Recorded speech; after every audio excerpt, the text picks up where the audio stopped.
अशोकनगर जिले से लगभग 35 किलोमीटर दूर एक पवित्र ग्राम है करीला।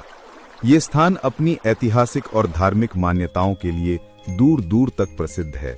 यहाँ स्थित है करीला मैया का प्राचीन मंदिर, जो अपने आप में अद्वितीय है, क्योंकि यहाँ माता सीता की पूजा की जाती है, वो भी भगवान श्री राम के बिना।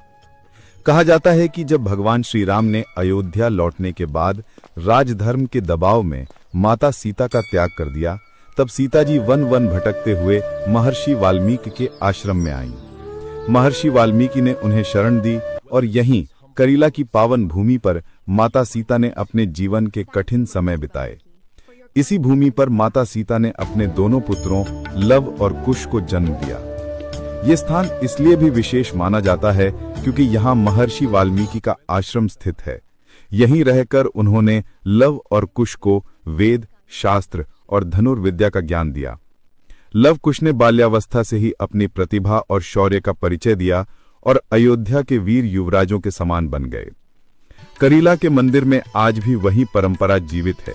यहाँ भक्त केवल माता सीता की पूजा करते हैं, जो देश के अन्य मंदिरों से इसे अलग बनाता है।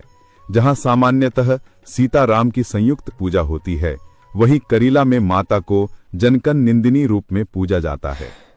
भक्त मानते हैं कि ये स्थान त्याग, मातृत्व और शक्ति का प्रतीक है। हरियाली अमावस्या के दिन या 3 दिन लगातार विशाल मेला लगता है, जिनमें दूर दूर से श्रद्धालु आते हैं। लोग मानते हैं कि यहाँ आकर माता सीता को याद करने से जीवन के संकट दूर होते हैं और परिवार में सुख शांति बनी रहती है। करीला केवल एक धार्मिक स्थल ही नहीं, बल्कि इतिहास और आस्था का जीवंत संगम है। ये स्थान हमें ये भी सिखाता है कि जीवन की कठिन परिस्थितियों में भी धैर्य, साहस और मातृत्व के मूल्य सर्वोपरि रहते हैं। आज भी इस गांव की मिट्टी में माता सीता के कदमों की छाप महसूस की जा सकती है। महर्षि वाल्मीकि का तपोवन और लव कुश की वीर गाथाएं इस पावन स्थल की आत्मा हैं। इसीलिए करीला गांव न केवल अशोकनगर जिले का, बल्कि पूरे देश का गर्व है। मानते हैं कि स्वर्ग से अप्सरा आई थी, जो कि करीला धाम में नृत्य करती थी, लेकिन वो संस्कृति आज भी महत्व और लोग यहाँ पर राई का नृत्य करती है।